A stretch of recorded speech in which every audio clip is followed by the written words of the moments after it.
ഇന്ന് നമ്മുടെ കുഞ്ഞു തോട്ടത്തിൽ വിളവെടുക്കാൻ വന്നതാട്ടോ. നമ്മളിവിടെ കുറച്ച് പച്ചക്കറികളൊക്കെ ഉണ്ടായി വന്ന് നിൽക്കുന്നുണ്ട്. അപ്പോൾ അതൊക്കെ ഒന്ന് പറിക്കാമെന്ന് വിചാരിച്ച് മമ്മി എന്നെ വിളിച്ചുകൊണ്ട് പോകണയാണിത്. ഇപ്പോൾ നമ്മുടെ വീട് ഇപ്പോൾ റെൻറ്റിനാട്ടോ താമസിക്കുന്നത്. അപ്പോൾ നമ്മൾ ഈ കൃഷി കാര്യങ്ങളൊക്കെ ചെയ്യുന്നതിനൊക്കെ വളരെ കുറച്ച് സ്ഥലമുള്ളൂ. അപ്പോൾ അത് കാരണം അതിൻ്റേതായിട്ടുള്ള പരിമിതികളുണ്ട്. ഇപ്പം ഞാനീ പറയുന്നുണ്ടെങ്കിലും ഇതിൻ്റെ ടു ഇസഡ് നിങ്ങൾ ഈ കാണുന്ന എല്ലാ സാധനങ്ങളും മമ്മി ഉണ്ടാക്കിയതാട്ടോ. ഇത് നമ്മൾ ഈ വീട്ടിൽ വന്നപ്പോൾ ഇവിടെ ഒന്നും ഉണ്ടായില്ല. ഈ കൺസ്ട്രക്ഷൻ്റെ ഈ നമ്മൾ ഇതിൻ്റെ പൊടി കാര്യങ്ങൾ, സിമെൻറ്റിൻ്റെ പൊടി കാര്യങ്ങളൊക്കെ ആയതുകൊണ്ട് ഒറ്റ ചെടിയിൽ വളരില്ലായിരുന്നു. പിന്നെ എവിടെ നിന്നൊക്കെയോ മണ്ണൊക്കെ കൊണ്ടുവന്ന് വളമൊക്കെ ഇട്ട് എല്ലാം സെറ്റായി ശരിയാക്കി ഇവിടെ ഇട്ടു. അപ്പോൾ ഞാൻ മമ്മിയോട് ചോദിക്കും, മമ്മി ഇതൊക്കെ എന്തിനാ? നമ്മൾ ഈ റെൻറ്റിൽ വീട്ടിലല്ലേ താമസിക്കുന്നത്, ഇതൊക്കെ ഇപ്പോൾ ഇവിടെ ഉണ്ടാക്കി വെച്ചിട്ട് ഇനിയിപ്പോൾ എന്ത് ചെയ്യാനാ? നമ്മൾ സ്ഥലമൊക്കെ വാങ്ങിച്ചിട്ട് അവിടെയൊക്കെ ഉണ്ടാക്കുവാണെങ്കിൽ ശരി, നമ്മളിപ്പോൾ ഇനി എവിടെയെങ്കിലും പോവുകയാണെങ്കിൽ ഇതൊക്കെ പറക്കി എടുത്തുകൊണ്ട് പോകാൻ ആർക്കെയും കൊണ്ട് പറ്റുമെന്ന് എപ്പോഴും മമ്മിയോട് ചോദിക്കും. പക്ഷെ ഇപ്പം ഉണ്ടല്ലോ, ഇതൊക്കെ ഉണ്ടായി വന്നപ്പോൾ ഇതൊക്കെ കാണാൻ തന്നെ നല്ല രസമാണ്. കാണാൻ രസം മാത്രമല്ല, തിന്നാനും. ഞാൻ മമ്മിയോട് ചോദിക്കും, മമ്മിക്ക് ഏറ്റവും ഇഷ്ടം എന്താ ചെയ്യാൻ?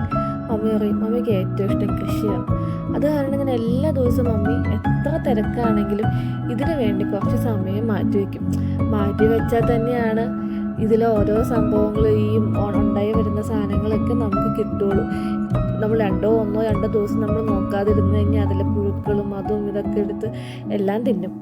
ഇപ്പോൾ നമുക്കിവിടെ വെണ്ടയ്ക്കയുണ്ട്, പയറുണ്ട്, പാവയ്ക്ക, ചീര, ഇപ്പോൾ തക്കാളിയുടെ തൈ നട്ടിട്ടുണ്ട്. നമുക്ക് തക്കാളി ഉണ്ടായി വന്നിട്ടില്ല, തൈ നട്ടേക്കുക. പിന്നെ ഇപ്പോൾ ഞാനും എൻ്റെ ഈ കൊച്ചും, ഇപ്പം എൻ്റെ കൊച്ചിന് ഇപ്പോൾ 10 മാസം പ്രായമുണ്ട്. അപ്പോൾ ഞാനിപ്പോൾ എൻ്റെ വീട്ടിലാണ് താമസിക്കുന്നത്. അപ്പോൾ അതുകൊണ്ട് തന്നെ മമ്മി കൊച്ചിനായിട്ടും പച്ചക്കറിയൊക്കെ ഇവിടെ നിന്നാണ് കൊടുക്കുന്നത്. പുറത്തുനിന്നൊന്നും വാങ്ങിക്കണ്ടല്ലോ എന്ന് മമ്മി പറയും. ഇതാകുമ്പോൾ ഫ്രഷ് അല്ലേ, വേറെ വിഷമാലിന്യങ്ങളൊന്നും ഇല്ലല്ലോ എന്ന് മമ്മി പറയും. അപ്പോൾ അവൾക്കും ഇഷ്ടമാണ്, ബേബിക്കും ഇഷ്ടമാണ് ഇവിടുത്തെ പച്ചക്കറിയും കാര്യങ്ങളൊക്കെ, ഏറ്റവും ഇഷ്ടം. പിന്നെ എനിക്ക് എന്താ പറയാനുള്ളതെന്ന് വെച്ച് കഴിഞ്ഞാൽ, നമ്മുടെ വീട്ടിൽ കുറച്ച് സ്ഥലമുള്ളെങ്കിലും ഇതൊക്കെ ഉണ്ടാക്കി ഇതൊക്കെ ചെയ്യുമ്പോൾ നമുക്ക് കിട്ടുന്ന സന്തോഷം ഭയങ്കര വലുതാണ്. അതിനപ്പുറം തന്നെ നമുക്ക് നല്ല ഫ്രഷ് ആയിട്ടുള്ള പച്ചക്കറികൾ കിട്ടുമല്ലോ. ഇപ്പോൾ തന്നെ ഇവിടെ ഇത്തിരി സ്ഥലമുള്ളൂ, ഇത്തിരി സ്ഥലത്ത് നമുക്ക് ഇത്രയും 2 ദിവസത്തേക്കുള്ള പച്ചക്കറിയുണ്ട്. അപ്പോൾ നിങ്ങൾ ഇത് കാണാനും ഇതുണ്ടായി വളർന്ന് നിൽക്കുന്നത് കാണാനൊക്കെ നല്ല രസമാണ് അല്ലേ? അപ്പോൾ എല്ലാവർക്കും അടുത്ത വീഡിയോയിൽ കാണുന്നത് വരെ നന്ദി, ബൈ.